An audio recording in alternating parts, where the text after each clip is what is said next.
How to download Yandere Simulator. So all you have to do is to go to any web browser, Microsoft Edge, Mozilla Firefox, but this time I have to use this Google web browser, and all you have to do is to search for Yandere Simulator and then tap this one. And now you have to tap this first link or site that appears here.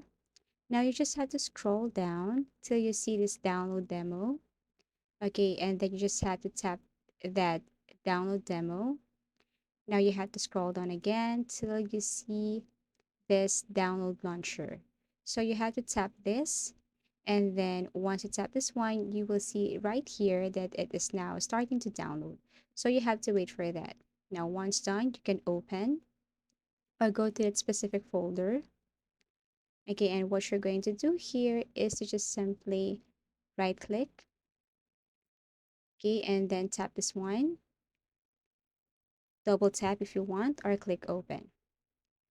Click run, then click OK. And then this is what it looks like.